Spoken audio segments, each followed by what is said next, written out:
A struggling student gave up her seat for an old lady, unaware her grandson was a millionaire who'd fall for her kindness. The bus screeched to a halt, tires skidding on the rain-slicked pavement as passengers jostled forward. The air inside was thick with damp coats, impatience, and the sour scent of a long day. Every seat was filled, and the aisle was packed shoulder to shoulder with people clinging to poles and overhead rails. It was rush hour in the city, a time when compassion thinned and everyone just wanted to get home. Elena adjusted the heavy backpack on her shoulders, the canvas soaked through in patches.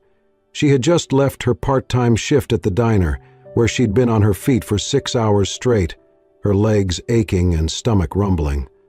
Her classes that morning hadn't helped either.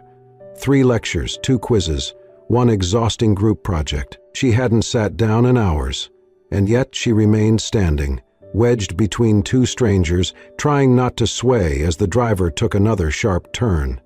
At the next stop, the doors wheezed open and a gust of cold air swept in, bringing with it a small, hunched figure. An elderly woman stepped aboard, gripping a cane with one hand and the rail with the other. Her coat looked far too thin for the weather, and her knit hat sat askew atop white, trembling hair. No one moved. The woman stood in the middle of the bus, her eyes scanning the rows of seats with faint hope. Passengers stared at their phones, out the window, at their feet, anywhere but at her. Even those in the priority seating section avoided her gaze. Then a voice rang out, loud, sharp, and unmistakably mocking. "Grandma, these days everyone takes care of themselves first. Don't you see?" A young man, probably in his 20s, reclined in his seat just a few feet away, smirking. He wore designer sneakers and earbuds dangling around his neck, clearly enjoying his little performance. A few people chuckled under their breath. Most remained silent. Elena's eyes flashed. She turned, her voice cutting through the air, not loud but sharp with conviction. "If you have enough energy to mock someone weaker than you," she said clearly, "then you have enough strength to stand up." The smirk vanished. The young man looked at her, stunned. A few heads turned. Elena stepped forward without waiting for a response. "Come on, ma'am," she said softly, offering her arm. "Please, take my spot." The old woman blinked, surprised. "Oh, no, dear, you don't have to. I insist." Elena smiled, steadying her. "I'm tired, but I'm not elderly. You should sit." She gently helped the woman into her seat, then stepped back toward the front of the bus, gripping a nearby pole to steady herself. The old woman clutched the seat, then reached out and took Elena's hand briefly, her voice soft and tremulous. "You are so kind. Maybe I am still lucky to have met you." Elena gave her a faint smile. "Everyone needs help sometimes. That's not weakness, it's just life." Behind her, a man in his 50s, wearing a gray windbreaker, muttered under his breath, just loud enough to hear. "Girls like that do it for attention, trying to be a hero for show." Elena turned her head slightly. Her voice was calm, but her words were pointed. "I'm not performing for anyone," she said, "but if kindness offends you, maybe it's time to ask yourself why." The bus went silent. For a moment there was no sound except the hum of the engine and the rhythmic squeak of windshield wipers against glass. A teenage girl looked up from her phone. A man in a business suit shifted uncomfortably. Someone at the back whispered, "Good for her." The elderly woman watched Elena with quiet admiration, her eyes glistening. There was something rare in the girl's face, strength, tempered by gentleness, a fire that didn't burn, but warmed. No one on that crowded bus knew that this old woman wasn't just another fragile commuter. No one knew that she was the grandmother of one of the city's most elusive young millionaires, a man who rarely appeared in public, who trusted almost no one, and who cherished his grandmother above all else. And no one, not even Elena, knew that this small moment of humanity would ripple across her life like a stone cast into still water. She didn't do it for recognition. She didn't do it for thanks. She just did it because it was right. And somewhere, in a quiet home on the edge of the city, a phone would ring, and a kind old woman would say, with a trembling voice and a heart full of pride, "My dear, today I met a girl who made me believe that there are still good people in the world. And so the story would begin. Elena unlocked the door to her apartment with the kind of quiet practiced only by those who live alone in thin-walled buildings. The hallway light flickered as she stepped inside. Her room, a single-window studio tucked above a laundromat, was barely big enough for a twin mattress, a second-hand desk, and a hot plate. She dropped her soaked backpack near the door and peeled off her shoes. The soles were wearing thin. She made a mental note to add duct tape to her next grocery list. Again. The clock blinked 8:42 p.m. She had exactly 18 minutes before she needed to head out to her second job. Elena crossed the room and pulled open the small cabinet above her sink. 3 packs of instant noodles, 1 half-empty jar of peanut butter, and a bag of rice. She reached for the noodles and set water to boil. As she waited, she peeled off her cafe uniform, now permanently stained at the sleeves, and changed into a plain gray t-shirt and black slacks. Her night shift at the downtown office building started at 9:30, 2 floors to mop, 5 bathrooms to clean, and 3 long hours of solitude. While the noodles softened, Elena pulled a tattered notebook from her bag and flipped it open. Handwritten notes lined the pages. Terms, diagrams, highlighted headers in different colors. She read as she ate, chopsticks in one hand, pen in the other. The pages smelled faintly of coffee and floor cleaner. It had been like this for 3 years. She was a third-year nursing student. The dream had always been there, ever since she sat beside her mother's hospital bed, clutching her hand through long nights of fever and fatigue. Her mother, smiling even when her body was failing, always said, "You'd make a good nurse, sweetie. You've got gentle hands." Her mother died before Elena turned 15. Her father left 2 months later. Elena had raised her younger sister ever since. It hadn't been a question, it was just something she had to do. She worked every spare hour she could find, waiting tables in the afternoons, scrubbing floors and emptying trash bins at night. Every paycheck was divided with precision: rent, tuition, books, and the most important part, money wired home for her sister's school fees, shoes, and meals. Tonight, her hands trembled from exhaustion as she finished her meal, but she kept studying. Exams were next week. The heater in the corner coughed once and went silent. She pulled her sleeves over her hands and leaned closer to the lamp. The world never made space for girls like her, so she made space for herself. Despite everything, Elena never stopped helping others. She walked her elderly landlady's groceries upstairs every Saturday. She covered shifts for co-workers without asking for favors in return. She once gave her only winter coat to a classmate who couldn't afford one, saying she had a backup, though she didn't. She didn't see these acts as kindness. To her, they were survival, just not her own. The bus earlier that day had been no different. Giving up her seat had cost her nothing but a few minutes of discomfort, but it gave someone else a moment of rest. That was always worth it. Her phone buzzed. A message from her sister. "Sis, I got a perfect score in math today. The teacher said I was very good." Elena smiled, her eyes stinging. She typed back quickly, "I'm so proud of you. Keep up the good work. I'm always here for you." She closed her notebook, wiped her eyes, and grabbed her cleaning supplies from the closet. There would be no applause for the life she lived, no spotlight, no miracle, just Elena, stepping back out into the rain, tired but steady. And somewhere, unbeknownst to her, that simple moment on the bus, her small act of kindness, was echoing beyond her little apartment, because kindness, like her, never asked to be noticed. But sometimes, the world notices anyway. The scent of freshly ground coffee drifted through the expansive kitchen, bouncing softly off the marble countertops and stainless steel appliances. A wall of floor-to-ceiling windows overlooked the edge of the city skyline, glittering beneath the early morning haze. But Liam didn't notice. He was too busy scrolling through back-to-back emails on his tablet. Investor meetings, product launch delays, a conference keynote in Singapore next month. Every line demanded something from him: attention, answers, presence. Yet somehow, despite the noise, his world remained quiet. Too quiet. Liam Whitmore, 30 years old, founder and CEO of a billion-dollar tech startup, lived in one of the most expensive penthouses in the city. His name appeared in Forbes, TechCrunch, and Business Insider more often than he cared to count. His home was filled with rare art, designer furniture, and cutting-edge devices, but none of it felt like home. Across from him at the breakfast nook, a small, wrinkled hand reached out and placed a teacup on the table with practiced care. "You need to stop living like you're made of wires, not blood," said the soft voice of his grandmother, Margaret Whitmore. He looked up, finally setting the tablet down. "I'm flesh and blood, Grandma, just very caffeinated." Margaret gave him a look, one that had managed to silence boardroom arrogance and teenage rebellion alike. Liam smiled, just a little. "I saw someone yesterday," she said, stirring honey into her tea. "On the bus." He raised an eyebrow. "You took the bus?" She ignored his tone.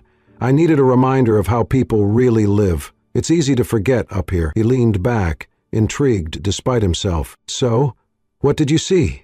Margaret's eyes softened as the memory returned. A girl, young, clearly exhausted, probably coming from work.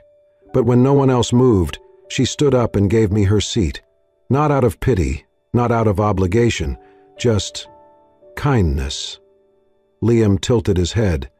"And the guy who mocked you?" She smiled faintly. She shut him down too, with more grace than anger.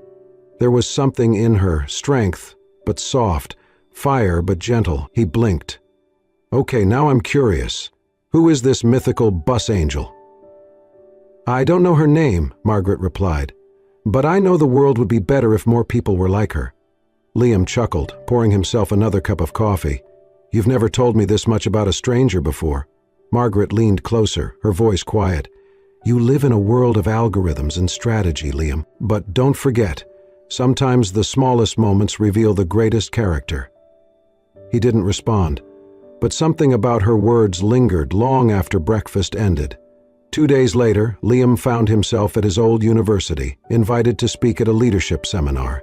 He walked across the campus he had once hurried through as a broke student, now wearing a tailored suit and a badge that read Keynote Speaker.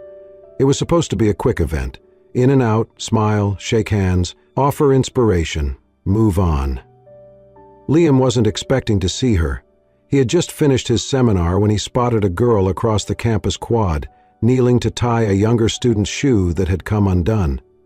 Something about her stopped him. Her gentle posture, the loose dark waves of her hair pulled into a tired bun, the quiet confidence in her movements. Then he remembered his grandmother's words from weeks ago.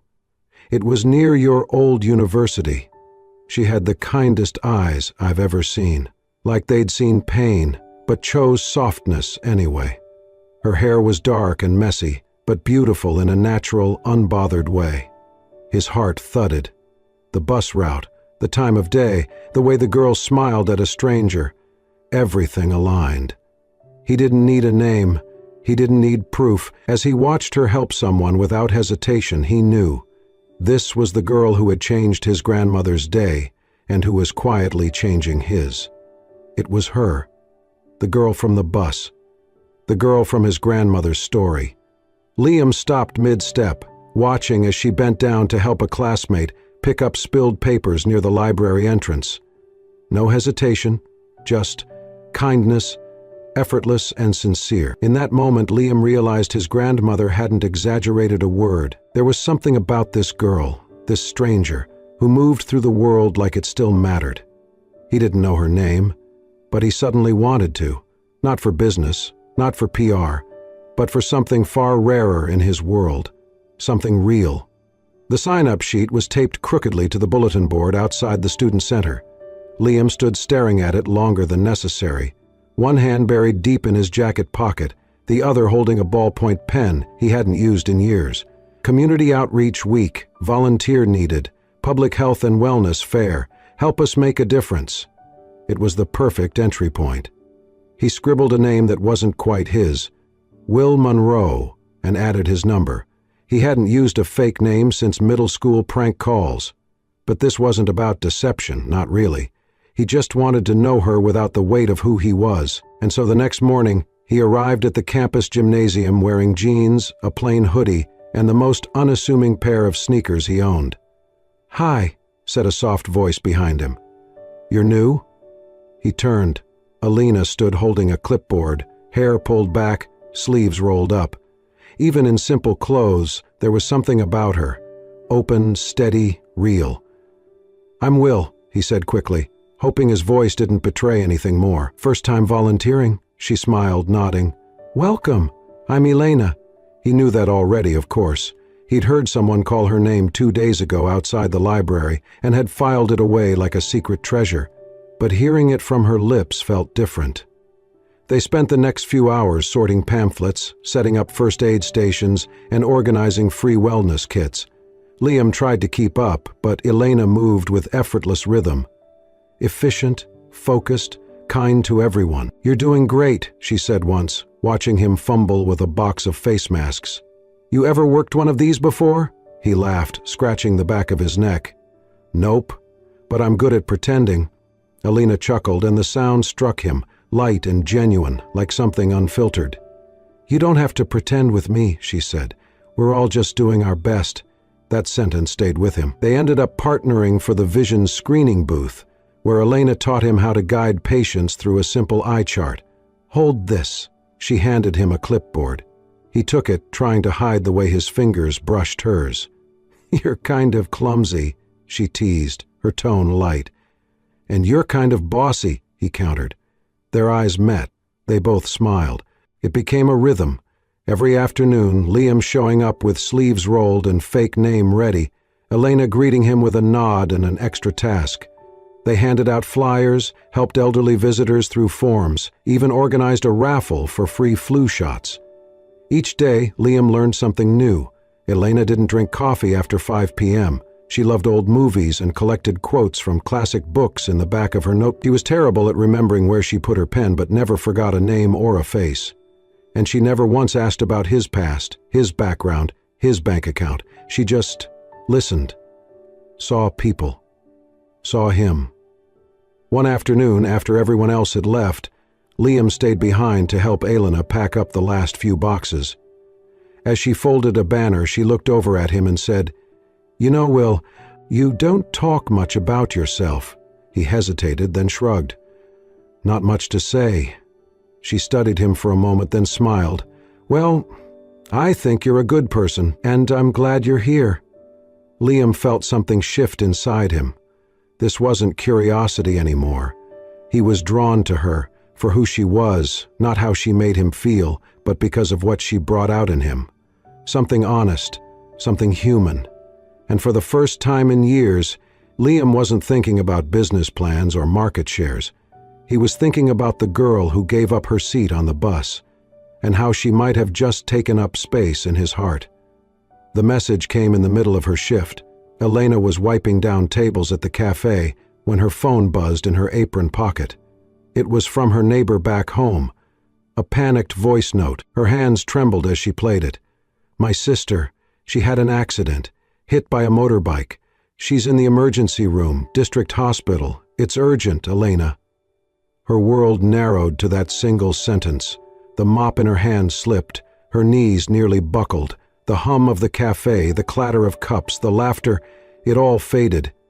That night, Elena called every relative, every friend back home, but no one had enough. Her savings, what little she had left after rent and tuition, wasn't close to what her sister's surgery would cost. She stopped showing up to her cleaning job. She called in sick to the cafe. Her eyes were sunken, her steps slow, but she kept going to class, kept volunteering, only because she couldn't let herself collapse. Not yet. She tried to smile through it. She told no one the truth, except once, when Will caught her staring at a flyer for medical assistance grants. He tilted his head, concerned. "Everything okay?" She hesitated, then forced a smile. "Just tired." He didn't push. But something in her voice tugged at something deep inside him. That night, Liam made a call. He didn't tell his assistant why. He didn't need to. The next morning, a discreet email landed in the university's scholarship department inbox. Anonymous emergency grant. Transfer $5,000 to student ID 2000. 194. Reason: verified family medical hardship. Source: Community Resilience Fund.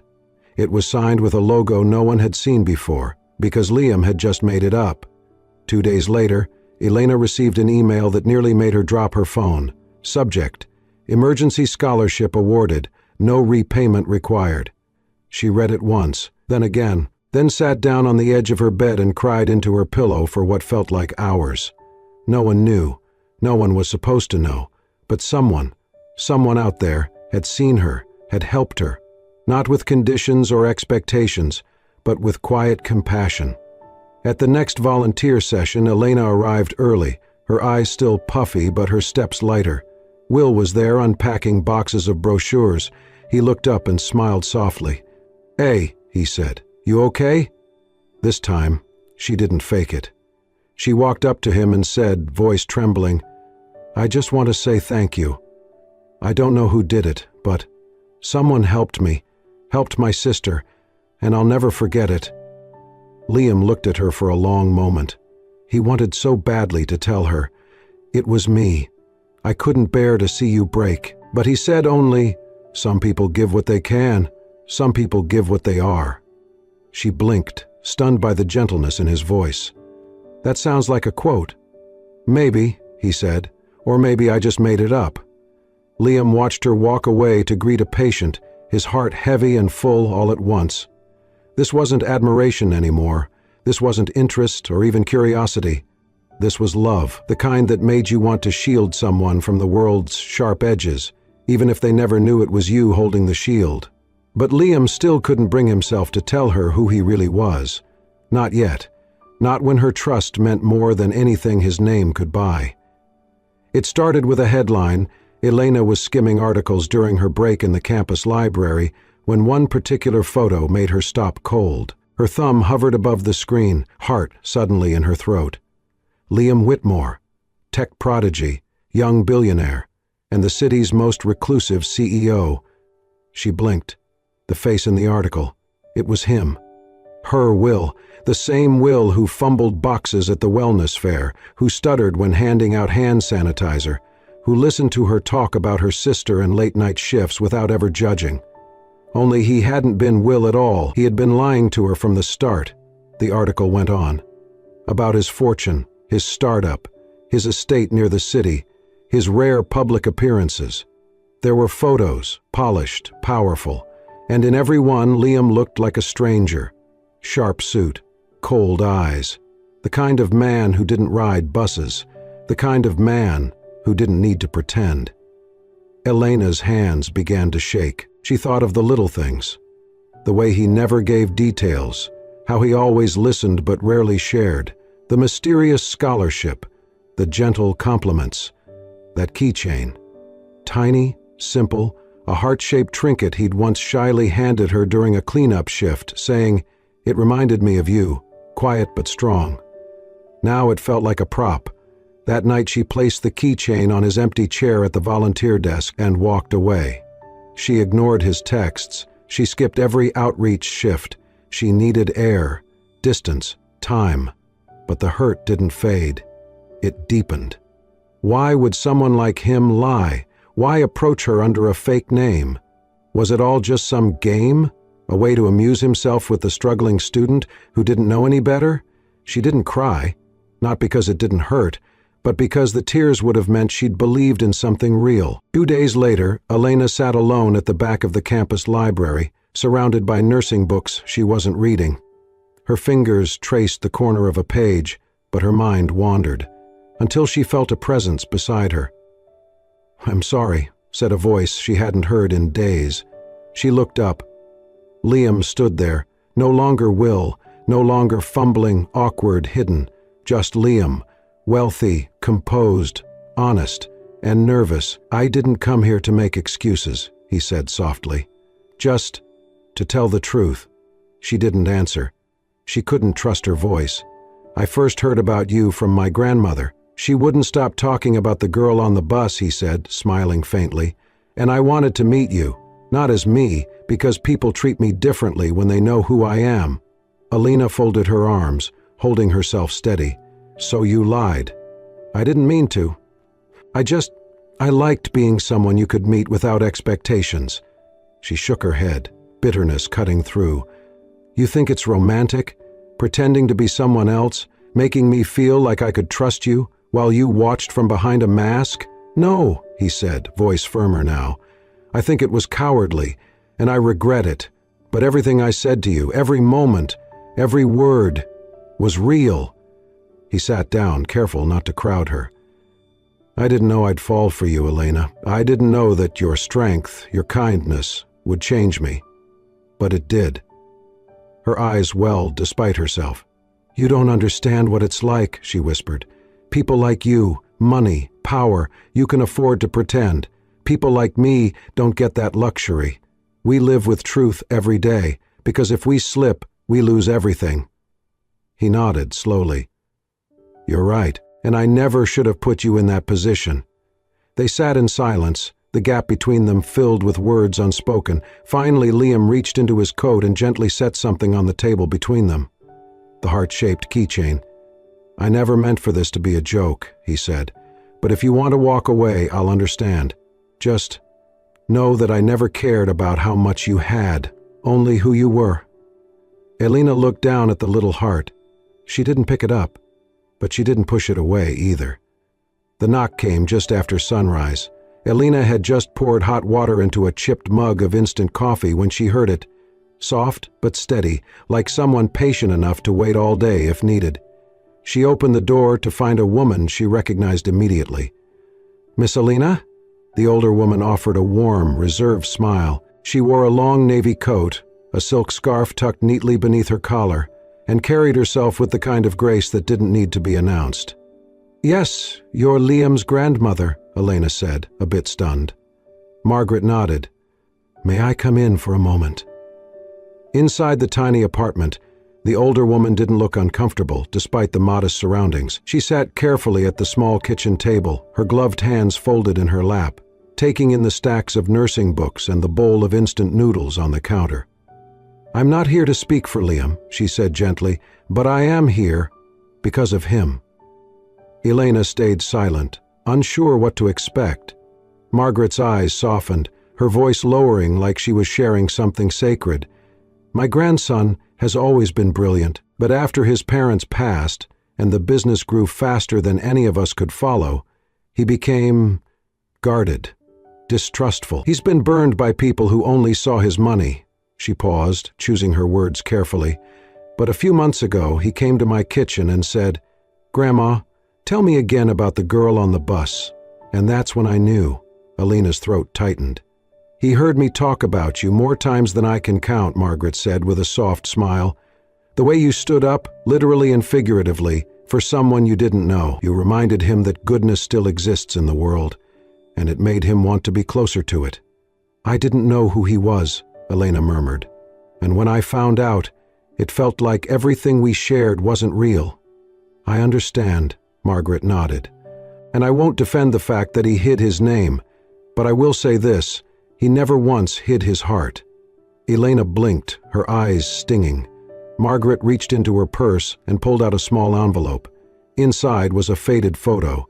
It had been printed from a bus security camera. Elena recognized herself instantly, standing next to the seated older woman, her hand resting lightly on the cane, mid-smile. A timestamp in the corner marked the moment. 5:41 p.m., nearly 3 months ago. Margaret looked at her. Some people give up their seat. Some people change someone's entire direction, she said quietly. You did both. They sat in silence for a moment, the weight of it all resting gently between them. Margaret finally rose, her movements graceful. He's waiting, you know. Same park, same bench. Elena clutched the photo after she left, staring at it long after the door clicked shut. Her chest was full of memories, of confusion, of something deeper than anger. She hadn't just been hurt because of the lie. She'd been hurt because she had started to care, because she had let herself imagine more. And now, maybe there was still more waiting for her. She picked up her phone, heart pounding, and typed, If there's still a seat next to you, I'd like to sit. The park was nearly empty when she arrived. Winter was giving way to spring, and the air smelled of new grass and quiet promises. Elena spotted him immediately, sitting on the same bench where they had once shared peanut butter granola bars and laughed over clumsy hand sanitizer spills. Liam stood as she approached, He looked different. Same person, same eyes. But the nervousness was gone. He looked like someone who had stopped pretending. "Elena," he said quietly. She gave him a half smile. "Hey." He started to speak, but she held up a hand, reached into her coat pocket, and pulled out something small, the keychain. "I didn't know what it meant when you gave it to me," she said, placing it in his open palm, "but I do now, and I think it still belongs with you." He stared at it for a second, then looked up. "Elena, I never meant to." "I know," she said. "That's the thing. I believe you now." She paused, then added, voice gentler, "But next time, tell me who you are from the beginning." "I will," he promised. "Always." They sat side by side on the bench, their shoulders brushing. Liam looked at her, his voice low but steady. "I don't want perfect, I want honest. And I want you." Elena met his gaze, her heart steady for the first time in weeks. "You have me," she said. "Just, maybe no more fake names, okay?" He laughed, relief and joy washing over his face, and when she reached for his hand this time, he didn't flinch. Because now they were holding something real. The afternoon sun cast a soft, golden glow across the garden courtyard of Rose Hill Retirement Center. Wisteria vines curled around wooden trellises. Folding chairs lined the cobblestone path, each one occupied by a silver-haired guest in their Sunday best, their faces lit with childlike wonder. It was not the kind of place most people imagine for a wedding, but for Elena and Liam, it was perfect. This was where Elena had volunteered during her first year of nursing school. She had read bedtime stories to residents who had long outlived their children.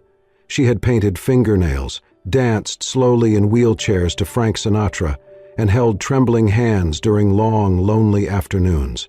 And now she had brought love back here, not only her own, but enough to fill the room. "Is this really happening?" she whispered to Liam, clutching his arm just outside the small stone archway. He looked down at her, smiling softly. "It's happening, and you've never looked more beautiful." She wore a simple ivory dress, no lace, no train, no extravagance. Her hair was curled loosely, pinned with a single white rose. Liam wore a dark blue suit with a boutonniere that matched. No one in the press knew. There were no influencers, no luxury photographers, no brands desperate for a feature, just love, and a quiet kind of magic that didn't need to be broadcast to be real. Margaret sat in the front row, dabbing her eyes with a lace handkerchief, her cane resting against her knee. Around her sat more than 24 residents, Elena's old friends, Mr. Han with his harmonica in his breast pocket, Miss Lillian beaming in her flower hat, and sweet old Thomas, who insisted on walking her down the aisle like a proper lady deserves. When the music started, gentle piano chords played by one of the staff, Elena walked slowly down the path, hand on Thomas's arm, her eyes locked on Liam's. And when she reached him, and he took her hand, the world seemed to exhale. The ceremony was short. No long readings, no rehearsed speeches, just two people standing in front of those who mattered most, exchanging truths from the deepest part of themselves. Liam took her hands, his voice steady but full of emotion. "I spent a long time thinking that trust had to be earned through fear, and that love was just a transaction with better packaging," he began. A soft murmur of agreement came from some of the older men in the crowd. "But then I met you, and you gave everything, your seat, your time, your heart, without ever expecting anything back. You taught me something I never learned in boardrooms or headlines." He paused, his eyes misty. "Thank you for showing me that kindness is the most valuable thing we ever own." There was a long moment of silence before the clapping began. Slow, reverent, building until even the nurses behind the crowd were wiping their eyes. Then it was Elena's turn. Her voice shook at first, but her grip on his hands stayed firm. "I never thought I'd be standing here," she whispered. "I used to think love belonged to people with more money, more stability, more time. I didn't think there was room for someone like me." She looked around at the audience, at all the wrinkled smiles and teary eyes. "But then I stood up, just once, for someone I didn't know, and that simple choice changed everything, She looked back at Liam. "I didn't know a seat could lead to a heart, or that one small act would become the beginning of my forever." The audience erupted into quiet sobs and wide smiles as Elena and Liam leaned forward and sealed their vows with a kiss, gentle, sure, and real. Then came the music. Soft jazz filled the garden as Liam offered his hand. "May I have this dance, Mrs. Whitmore?" "You better," she teased. "I practiced." Their first dance wasn't perfect. There were stumbles, little laughs, a few too many spins, but no one cared. The silver-hazed audience clapped and cheered with the glee of children, some swaying in their seats, others wiping away tears. Margaret leaned over to a nurse and whispered, "See? I told him she was special." A handmade sign hung just outside the archway where they'd exchanged vows. It was small, painted on wood with slightly uneven letters, but everyone stopped to read it as they left. Sometimes, the smallest act of kindness opens the door to the greatest kind of love. And as the sun dipped behind the horizon, casting the world in soft light and long shadows, Liam and Elena stood together in a garden full of stories, both old and new. A girl who once gave up her seat, a boy who had everything but heart, and a love that asked for nothing but gave them everything. Sometimes, all it takes is one small act, one seat given, one moment of kindness, and from that a story begins, not of fame or fortune, but of two hearts brave enough to love without asking for anything in return. Elena and Liam's journey reminds us, you never know who's watching when you choose to be kind, and you never know how that kindness might change the course of your life forever. If this story touched your heart, if it made you smile, reflect, or shed a quiet tear, please consider liking, sharing, and subscribing to Soul-Stirring Stories. Here, we tell tales that warm the soul, celebrate compassion, and remind you of the beauty in ordinary moments. Because sometimes the most powerful stories begin with something as simple as standing up for someone else. Thank you for watching. Until next time, stay kind, stay human.